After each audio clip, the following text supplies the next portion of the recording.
चलिए सीखते हैं मोनोपोलिस्टिक कंपटीशन। देखिए ये चैप्टर नंबर 5 है माइक्रो इकोनॉमिक्स का। बहुत ज़्यादा क्वेश्चन आए हैं इस चैप्टर से, मोनोपोली से। तो मोनोपोली अभी मैं समझा देता हूँ। बहुत सारे क्वेश्चन एक ही बार में हो जाएंगे, शायद समझाने में 10 मिनट लगे, तो तसल्ली से सुनना। कुछ होगी दिक्कत तो कमेंट करना। चलो देखो जी, पहले देखते हैं स्ट्रक्चर ऑफ मार्केट क्या होता है, किस तरीके का मार्केट होता है। हम देखेंगे स्ट्रक्चर ऑफ मार्केट। मार्केट में दो तरीके के कंपटीशन होते हैं, एक है आपका परफेक्ट और एक है आपका इम्परफेक्ट। ठीक बात है। परफेक्ट में कोई बाइफिकेशन नहीं है, मगर इम्परफेक्ट में काफ़ी सारे बाइफिकेशन है। तो इम्परफेक्ट का जो सबसे इंपॉर्टेंट बाइफिकेशन है वो है मोनोपोली। इसी मोनोपोली का एक वेरिएशन है मोनोपोलिस्टिक कंपटीशन। तो दोनों अलग अलग है, मोनोपोलिस्टिक कंपटीशन। उसके बाद है एक ओलिगोपोली। इसमें मार्केट में 4-5 प्लेयर होंगे, जैसे अभी सेलफोन के मार्केट में 4-5 प्रोमिनेंट प्लेयर्स हैं बस। और इसी का एक छोटा सा वर्जन है। अगर ये गोला बनाया, ये ओलिगोपोली है, तो ये डिओपोली होता है, DUOपोली। जैसे अभी एयरटेल और जियो है, तो इसी के बेसिस पे आता है डिओपोली। यही मेजरली इतना ही है बस। और जो भी चीज़ें हैं जैसे डिस्क्रिमिनेटरी मोनोपोली का ही है, बायलैटरल मोनोपोली, ये सब उसी के वेरिएशंस हैं। ठीक है, तो अभी हम देखते हैं, पहले हम परफेक्ट कंपटीशन जान लेते हैं क्या होता है। 2 मिनट में पता लग जाएगा। देखो जी, पहले एग्जांपल से, हमेशा ही इकोनॉमिक्स को एग्जांपल से रिलेट करने की कोशिश करोगे तो इकोनॉमिक्स थोड़ी सी आसान होगी। Perfect competition example, fashion line. देखते हो आप, नंबर ऑफ प्लेयर्स कितने ज़्यादा हैं। मिंत्रा खोलोगे तो देखो कितने सारे प्लेयर्स हैं। तो नंबर ऑफ प्लेयर्स ज़्यादा होते हैं, सिमिलर प्रोडक्ट या होमोजीनियस प्रोडक्ट होता है, दैट इज शर्ट पैंट जो भी फैशन के आइटम्स हैं ये। और बायर्स एंड सेलर्स बहुत ज़्यादा होंगे, तो ये होता है परफेक्ट कंपटीशन। ठीक बात है। अब यहाँ पे आ जाओ, ये स्ट्रक्चर है आपका यहाँ पे। अब आप देखोगे परफेक्ट कंपटीशन के मोस्ट इंपॉर्टेंट पॉइंट क्या है? होमोजीनियस होना चाहिए, दैट इज सब्स्टिट्यूटेबल। सब्स्टिट्यूट का आई थिंक पिछले वाली क्लास में बताया था, टी और कॉफ़ी एक सबसे अच्छा एग्जांपल है सब्स्टिट्यूट। अगर इसको हम इससे ईजिली रिप्लेस कर सकते हैं, लाइक टू लाइक रिप्लेसमेंट है, इसको सब्स्टिट्यूटेबल बोलते हैं। तो अगर कोई प्रोडक्ट होमोजीनियस है तो वो सब्स्टिट्यूटेबल होगा। अगर कोई सेक्टर जैसे फैशन सेक्टर अगर होमोजीनियस सेक्टर है तो सब्स्टिट्यूटेबल होगा। ऐसे सोचना है कि परफेक्ट कंपटीशन में होमोजीनियस हो सकता है प्रोडक्ट, परफेक्ट कंपटीशन में सब्स्टिट्यूटेबल हो सकता है प्रोडक्ट। ऐसे सोचना, ठीक है। रीड करोगे ना बुक तो ज़्यादा ध्यान रहेगा। वीडियो से तो ठीक बात है, पर रीडिंग ज़्यादा दिमाग में ज़्यादा रहती है। The number of sense organs you employ in an activity, the more you remember those things. तो सेंस ऑर्गन्स को जितना आप लगाओगे उतना ज़्यादा याद रहेगा। ठीक है, चैप्टर नंबर 5 पढ़ना है। यूनिफॉर्म प्राइस होगा, हाँ जी भाई, फैशन वाली इंडस्ट्री, यूनिफॉर्म प्राइस होगा। Number of buyers and sellers बहुत ज़्यादा होंगे। जोआना रॉबिन्सन का नाम लिखा है, क्योंकि सीडीएस के एग्जाम में ये इकोनॉमिक थिंकर्स के नाम आ जाते हैं और स्टेटमेंट आ जाती है कि ये किसने किया, क्या किया। ऐसे तो सबसे इंपॉर्टेंट कीन्स है, देन एडम स्मिथ है, देन मार्शल भाई है, और ये जोआना को देख लेना, क्योंकि कंपटीशन वाले चैप्टर में बहुत बार इनका नाम आया है। क्या करती हैं? He talks about it, that is perfect competition की बात करते हैं जोआना। ठीक बात है। अब फीचर्स देख लो, बहुत सिंपल है। फीचर्स वेरी इंपॉर्टेंट, फीचर्स से भी क्वेश्चन आते हैं। अभी आगे क्वेश्चन आएंगे, देन यू विल अंडरस्टैंड। तो large number of buyers and large number of sellers होते हैं परफेक्ट कंपटीशन में। तो जो सेलर होगा वो प्राइस टेकर होगा, क्योंकि वो प्राइस जैसे अगर उसने अपने आइटम का प्राइस बढ़ा दिया और डिमांड कम हो जाएगी, क्योंकि उसका आइटम सब्स्टिट्यूटेबल है तो प्राइस नहीं बढ़ा सकता। तो he is a price taker, जो मार्केट प्राइस डिसाइड करेगा वही। सिमिलरली बायर भी प्राइस टेकर है, क्योंकि इतने सारे गुड्स है ना, नंबर ऑफ गुड्स बहुत ज़्यादा है, एक्सपोनेंशियल या max more number of goods बहुत ज़्यादा है। तो आप उन नंबर ऑफ गुड्स में से 10 गुड लोगे तो आप थोड़ी इम्पैक्ट दे पाओगे किसी भी डिमांड का। डिमांड पे आपका इम्पैक्ट नहीं आएगा। अगर नंबर ऑफ गुड्स 10 होते और आप ही 5 उसमें से खरीदते तो आप डिक्टेट कर सकते थे टर्म्स। और नंबर ऑफ गुड्स अगर ज़्यादा होते हैं तो आप डिक्टेट नहीं कर सकते टर्म्स, तो इसलिए आप प्राइस टेकर हो। तो बायर भी प्राइस टेकर होता है एंड सेलर भी प्राइस टेकर होता है। ठीक है, होमोजीनियस प्रोडक्ट है, परफेक्टली सब्स्टिट्यूटेबल है, फ्री एंट्री एग्जिट है, सही बात है, कोई रिस्ट्रिक्शन नहीं होती है परफेक्ट मोनोपोली में, फ्री होता है entry exit. Absence of transport cost, ये एक बहुत अच्छा पॉइंट है, ये शायद मिस करोगे आप, याद रखना। देखो जी, अगर लॉजिस्टिक्स का कॉस्ट कम लगता है ना तो प्राइस यूनिफॉर्म रहता है। सर्विसेज इसका बहुत अच्छा एग्जांपल है। आप सर्विसेज अगर जैसे मैं अभी देहरादून से पढ़ा रहा हूँ, तो really doesn't matter that I have to go to Delhi and establish institute, नहीं, उसकी ज़रूरत नहीं पड़ेगी, प्राइस यूनिफॉर्म में रख सकता हूँ चाहे मैं कहीं से भी कुछ करूँ। तो सर्विसेज उसका एक बहुत अच्छा एग्जांपल है। ट्रांसपोर्ट कॉस्ट अगर कम लगेगा, या लॉजिस्टिक्स कॉस्ट आपका कम लगेगा, या स्टोरेज कॉस्ट आपका अगर कम लगेगा, तो वो गुड्स परफेक्ट कंपटीशन के लिए अच्छे रहेंगे, तो वो सेक्टर परफेक्ट कंपटीशन के लिए अच्छा रहेगा। तो बिजनेस स्टार्ट करने से पहले लोग इस चीज़ों पे ध्यान देते हैं, ये पॉइंट याद रखना कि absence of transportation cost keeps the price uniform, and uniform price is one of the features of perfect competition. ठीक है। Perfect mobility of factors of product, वही कि जितने भी factors of production, land, labour, capital and entrepreneurship, ये चारों चीज़ की perfect mobility, movement all around the market होनी चाहिए। तो अगेन अगर ऑनलाइन काम होगा तो मूवमेंट बहुत आसान होगा मार्केट में आना जाना, तब परफेक्ट कॉम्पिटिशन बैठ सकता है। तो ये एक अच्छा पॉइंट है। नाउ, नो गवर्नमेंट इंटरवेंशन, हाँ ये अभी तो नहीं होता है इंडिया में। इंडिया में तो गवर्नमेंट इंटरवेंशन रहते हैं, बट बहुत सारे जो वेस्टर्न इकॉनमीज है उसमें गवर्नमेंट इंटरवेंशन बहुत कम रहता है, तो ये भी एक परफेक्ट कॉम्पिटिशन बनाता है। ना परफेक्ट नॉलेज ऑफ मार्केट तो है, नॉलेज होगी तो होगा। तो ये परफेक्ट कॉम्पिटिशन के सारे एस्पेक्ट्स है एक पन्ने में। परफेक्ट कॉम्पिटिशन क्या समझना आपको? Homogeneous product, substitutable, uniform price, many number of buyers and seller, ये तीन, और इससे सब कुछ डराइव हो जाएगा। एक थोड़ा ये है गवर्नमेंट इंटरवेंशन वाला पॉइंट, ये आपको परेशान कर सकता है, और एक एब्सेंस ऑफ ट्रांसपोर्ट, ये परेशान कर सकता है। तो इसको याद रखने की कोशिश करना, ठीक बात है। चलिए अब हम इन परफेक्ट कॉम्पिटिशन पे जाते हैं आगे। पहले इसका एग्जांपल समझाता हूँ।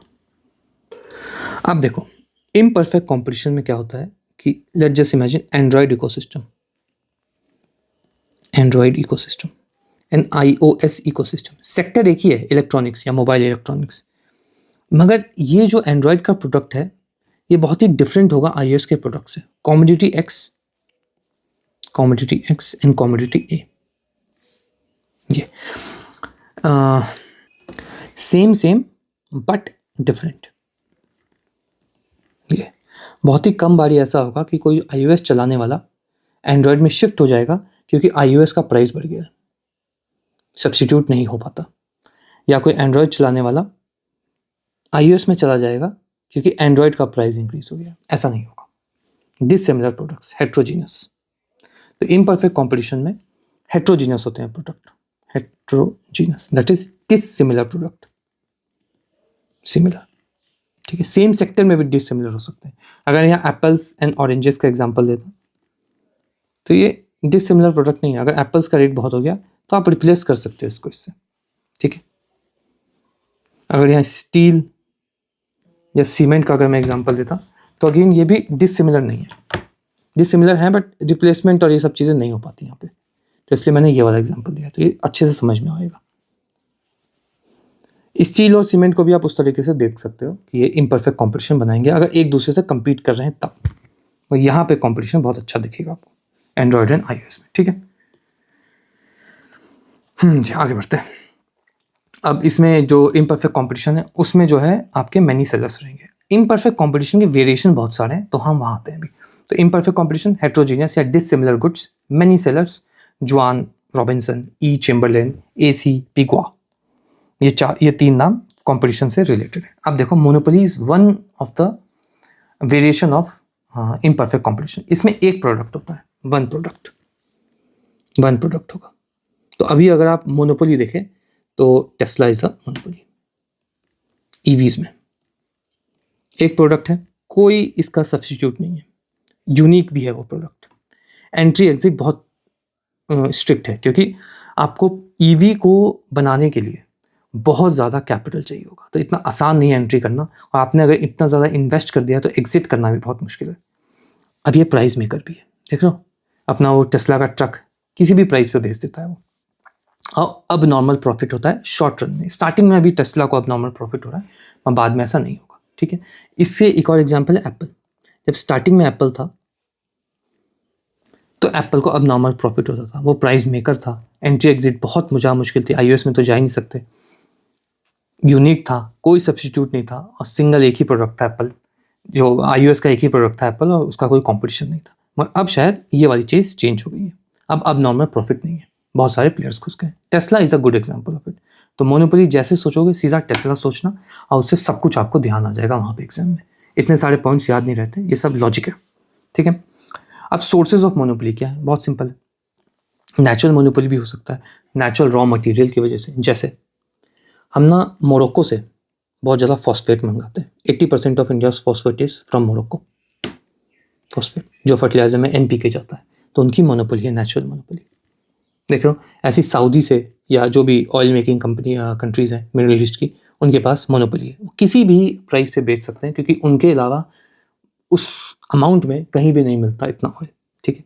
अब स्टेट की एक मोनोपोली होती है, ये भी सोर्स ऑफ मोनोपोली है, रेलवे स्टेट की मोनोपोली है, एटॉमिक एनर्जी स्पेस की मोनोपोली है, क्योंकि उस सेक्टर में कोई और बंदा नहीं जा सकता और स्टेट ही डिसाइड करेगा कि उसके प्राइजेस क्या होंगे।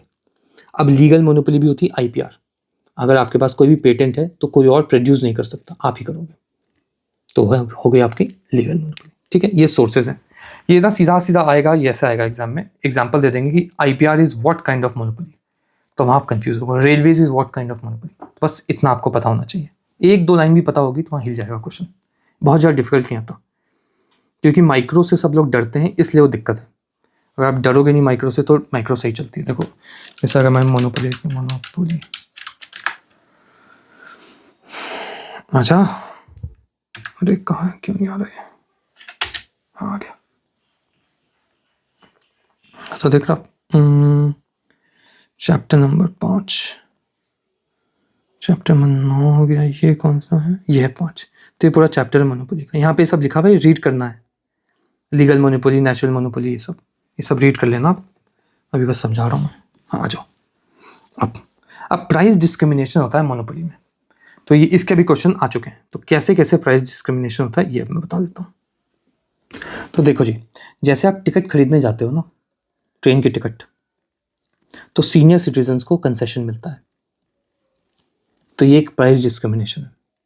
मोनोपोली में भी हो सकता है, इन नेचुरल भी हो सकता है, तो प्राइस डिस्क्रिमिनेशन का टाइप है। तो पहला टाइप है personal price discrimination, at individual level ये डिस्क्रिमिनेशन होगा, दैट इज सीनियर सिटीजन्स को कंसेशन मिलना। अभी क्वेश्चन आएगा तो you will get it better. Then होता है जोग्राफिकली क्या मिलता है, जैसे डिफरेंट कंट्रीज में चीज़ें सस्ती या महंगी मिल सकती है। आईफोन अगर कनाडा US में देखोगे तो 1 लाख का आई थिंक, और इंडिया में 1.30 का है, लोकेशंस की वजह से ये। वैसे अगर मखाने देखोगे, इंडिया में काफ़ी सस्ता है, बाहर बहुत महंगा है, तो जोग्राफिकल लोकेशन की वजह से। और अब यूज़ बेस्ड की वजह से, जैसे कमर्शियल प्रॉपर्टी अगर आपके पास होगी, पर्सनल प्रॉपर्टी होगी, तो उसमें टैक्स स्लैब अलग होता है, कमर्शियल प्रॉपर्टी में टैक्स ज़्यादा देना पड़ता है, पर्सनल में tax come.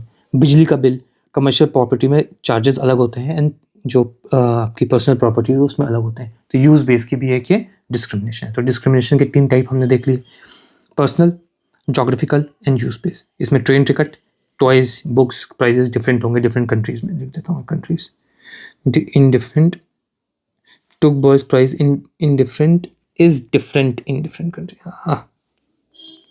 is different in different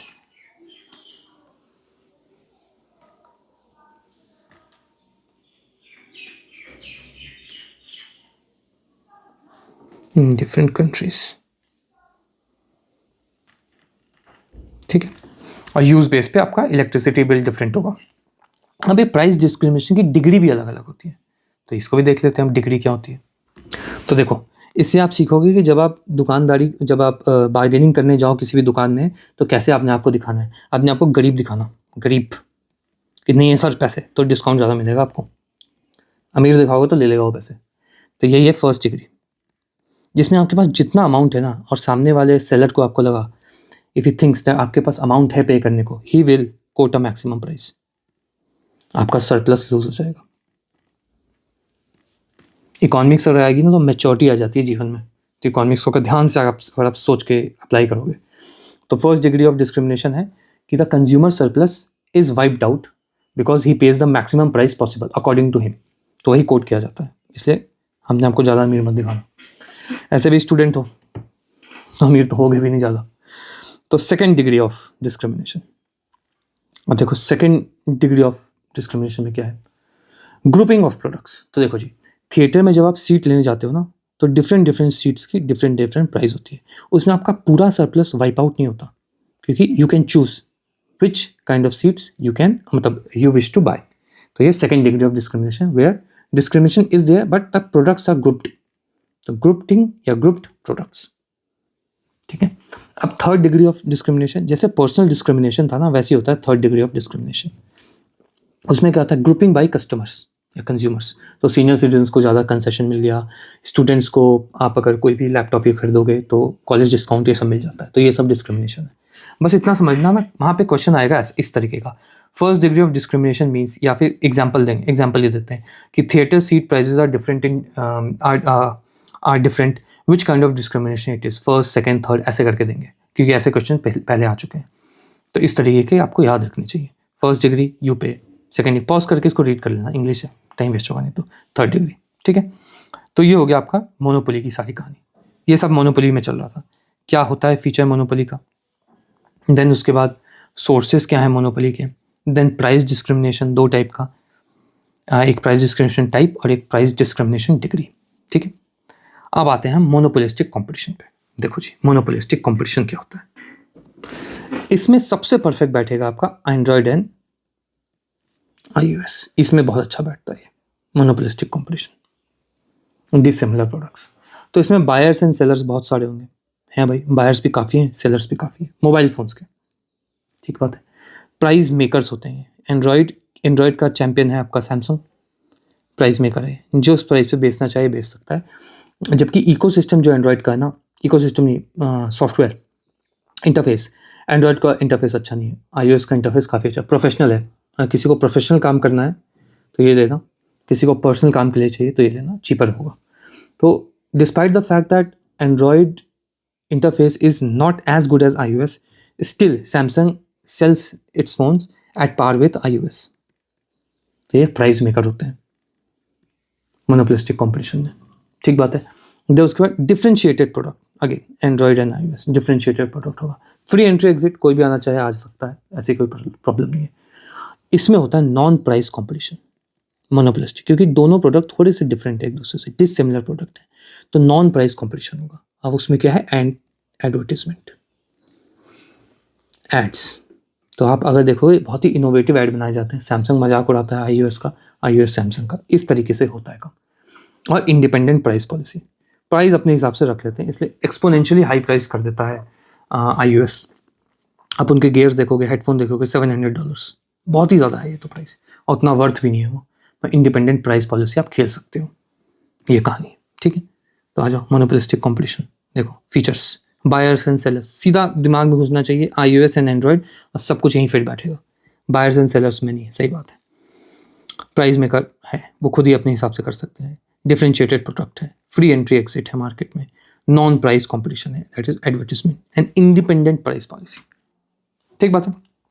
अब ये है डीमेरिट, ये तो नहीं आता है, एनसीईआरटी में लिखा हुआ था तो मैंने डाल दिया जस्ट इन केस के लिए, कि मोनोपोलिस्टिक कंपटीशन में ना वेस्ट होता है। देखो आईफोन में अभी भी USB-C फास्ट चार्जिंग नहीं दी थी, दे सकते थे, मैं दी नहीं थी, तो उनकी अपनी कैपेसिटी को फुल्ली यूज़ नहीं कर रहे थे वो लोग, क्योंकि क्यों करेंगे, उनका प्रॉफिट जब बन रहा है तो क्यों इन्वेस्ट करें। तो आइडियल कैपेसिटी रहती है मोनोपोलिस्टिक कंपटीशन में, वही है, not operating at your optimum output, unemployment रहेगा। Of course if you are not investing anything new, if you're not making anything new, your demand will decrease, then you will need less labor and hence unemployment। Advertisement पर higher खर्चा, too many variety of goods, ये तो देख ही सकते हो। अभी 6E या पता नहीं क्या निकाल दिया है, अलग अलग कलर्स में निकालते रहते हैं, टाइटेनियम लगा देते हैं, जबकि उसमें $0.15 का टाइटेनियम लगा हुआ था आईफोन में, और उसका रेंज आई थिंक क्या $100 या $200 सब ऊपर था वो आईफोन। तो ये too many variety of goods. तो जैसे आप ये सब देखो ना, किसी भी गुड में, अगेन सेम वही, इकोनॉमिक्स पता होगी तो आपको मार्केट समझ में आएगा। अगर किसी भी वस्तु में टू मेनी गुड्स देखो, वो चीज़ इफेक्टिव नहीं है, मत खरीदना उन चीज़ों को, क्योंकि जानबूझ के की जाती है। Too many, they don't want to innovate, they just want to introduce novelty, नई चीज़ इंट्रोड्यूस कर दो, बिकेगा, ज़्यादा मेहनत नहीं करनी पड़ेगी, उन चीज़ों को अवॉइड करना। इनएफिशिएंसी हो जाती है फ़ोन में ऑफकोर्स, क्योंकि हम इमोशन से जोड़ लेते हैं। आईफोन स्टेटस का सिंबल है, इमोशन से हम जोड़ लेते हैं, क्वालिटी नहीं देखते हैं, तो हमारा रैशनल ख़राब हो जाता है। ठीक है, अब इसी मोनोपोलिस्टिक कंपटीशन में ही अब एक ही चीज़ आती है, मोनोस्पोनी। इसमें क्या होता है, सिर्फ एक ही बायर है, ओनली वन बायर। तो इंडिया के PSUs, DRDO, ऑर्डिनेंस फैक्ट्रीज, ये सब जो भी वस्तु बनाते हैं ये सिर्फ सरकार के लिए बनाते हैं। तो ये है मोनोपोली फ्रॉम डिमांड साइड। तो सरकार बस इतना डिमांड है, सप्लायर्स तो बहुत सारे हैं। तो ये इसका एग्जाम्पल है। अगेन PSU वहाँ पे आएगा, ऐसे शब्द आ जाएंगे, वहाँ पे हालत ख़राब हो जाएगी, क्या है मतलब। तो मोनोस्पोनी का मतलब है कि डिमांड साइड पे जो खरीदार है, जो खरीद रहा है सामान, वो सिर्फ एक है, बेचने वाले बहुत हैं। इसी तरीके से बायलैटरल मोनोपोली है, one seller and one buyer. इसरो इसका एक बहुत अच्छा एग्जाम्पल है। एक सेलर है, एक बायर है स्पेस में, गवर्नमेंट अभी तक, अब तो प्राइवेट प्लेयर भी आ गए। न्यूक्लियर एनर्जी, एक सेलर वन बायर, तो बायलैटरल मोनोपोली। ठीक बात है। अब डुओपोली, चलो ये नेक्स्ट अभी क्वेश्चन करते हैं। अब आ जाओ क्वेश्चन पे, काफ़ी थ्योरी हो गई। अब देखो यहाँ आसान हो जाएगा आपके लिए, पॉज करना, खुद करने की कोशिश करना। Which of the following factors significantly, significant बोल रहा हूँ, which of the following factors signifies monopolistic competition. Differentiated good, हाँ iOS एंड एंड्रॉइड आना चाहिए दिमाग में। लार्ज नंबर बायो से, यस। बैरियर टू एंट्री नहीं है, फ्री है entry. Barrier to entry monopoly में होती है, मोनोपोलिस्टिक कॉम्पिटिशन में नहीं होती।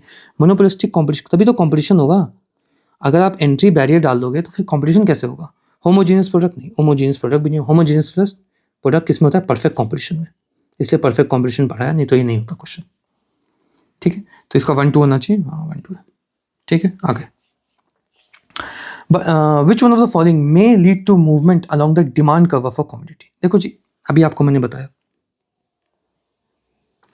प्राइस, ये डिमांड, जैसे जैसे आपका प्राइस कम होता रहेगा, प्राइस नीचे जाएगा, डिमांड बढ़ती जाएगी। तो इस तरीके से नेगेटिव स्लोप चलता है। तो देख लो आप कैसे डिमांड का मूवमेंट, चेंज इज प्राइस, सही बात है।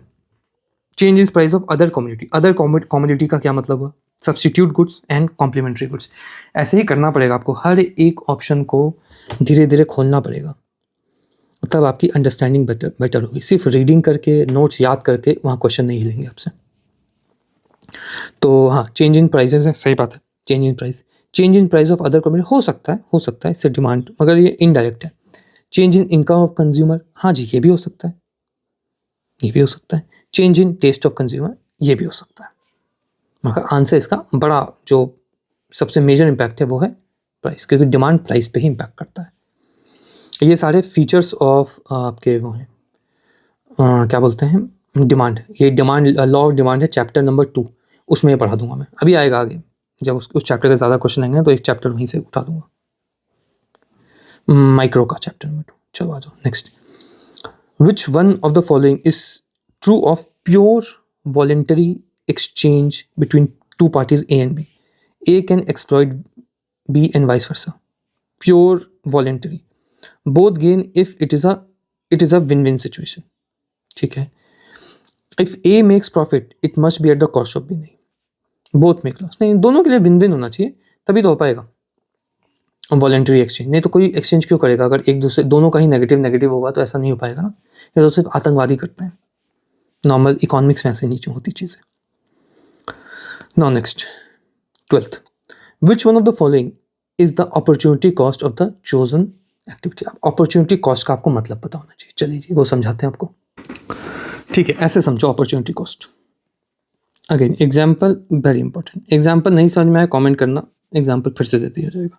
अपॉर्चुनिटी कॉस्ट, देखो जी, अपॉर्चुनिटी कॉस्ट ऐसे समझो। लेट जस्ट सपोज आपके पास 20K रुपीज़ है और आप सोना खरीदने गए 24 कैरेट, दो ऑप्शन है, 24 या 22 कैरेट का सोना खरीदोगे, 24-22। ठीक है, 20,000 रुपये में आपको 24 10 ग्राम मिल जाएगा, 20,000 रुपये में 22 आपको 15 ग्राम मिल जाएगा। ठीक है, अगर आपने ये चुनाव किया 24 कैरेट, तो इस चुनाव का क्या कॉस्ट आपने पे किया, that is you paid 5 grams of 22 carat का आपको नुकसान हुआ अगर आपने ये चुनाव किया। ठीक है, ये this is what you have forgone, ये हुआ अपॉर्चुनिटी कॉस्ट आपका। क्या आपने जो भी आपने चुनाव किया है उस चुनाव के साथ आपने कोई चीज़ नहीं चुनी होगी, the road that you did not take, तो उस रोड का जो रिजल्टेंट था वो आपका अपॉर्चुनिटी कॉस्ट है। समझ गए? 2 रोड जा रही है, आपने अगर ये रोड ली तो इस रोड का जो रिजल्टेंट था ये आपका अपॉर्चुनिटी कॉस्ट है। ठीक है, अब अगर आपने सपोज करो ये वाला चुनाव कर लिया 22, तो इसमें अपॉर्चुनिटी कॉस्ट क्या हुई?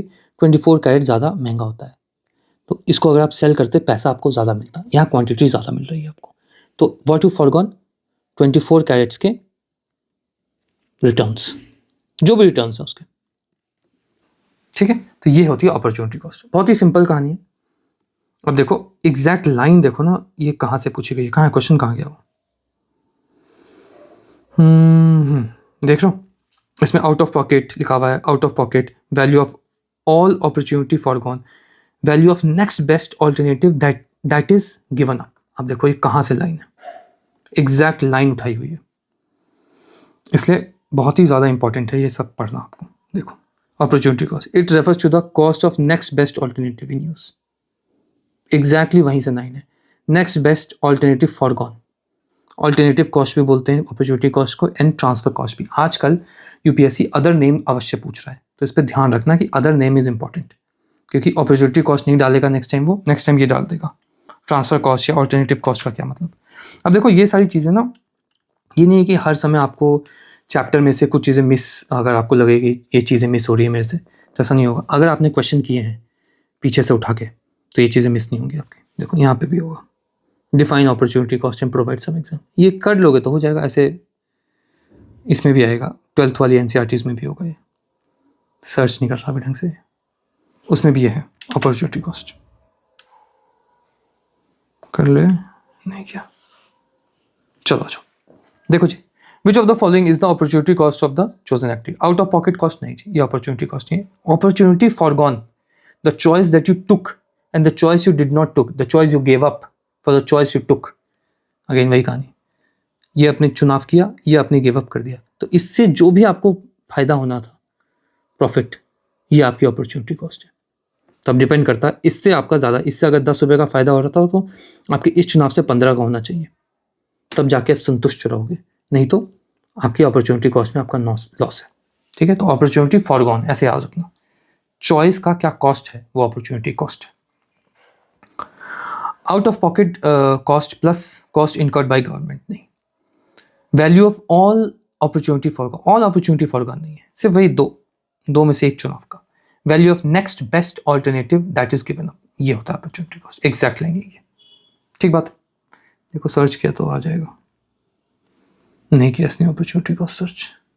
ऐसे 12th की एनसीईआरटी में अपॉर्चुनिटी कॉस्ट है, अभी दिखाऊंगा, एक क्वेश्चन आएगा ना तब उसमें दिखा दूंगा। ऐसे यहाँ पे भी है, define opportunity cost in example.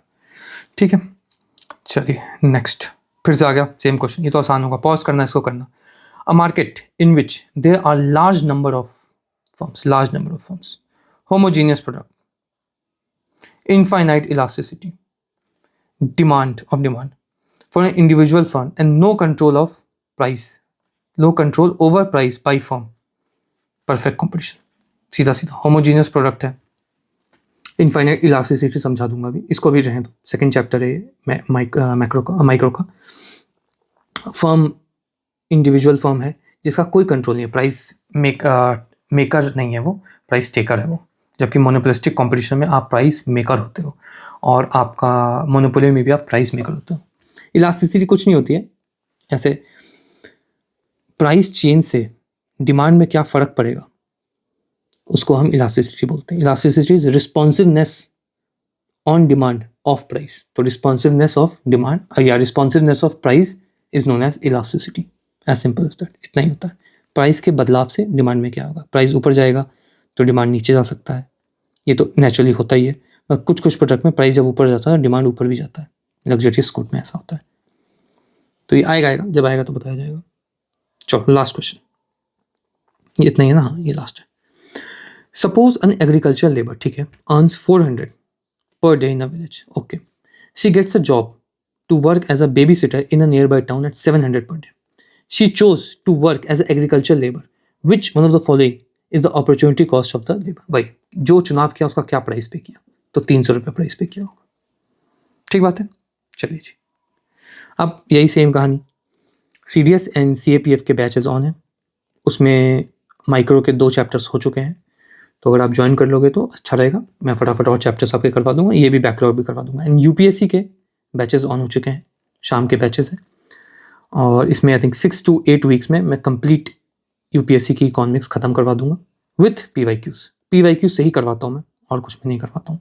PYQ से ही will go back to theory, ऐसे ही होगा। अगर आपको इनरोल करना होगा तो आप टेलीग्राम पे या यूट्यूब पे मैसेज कर देना। ओके जी, बाय बाय।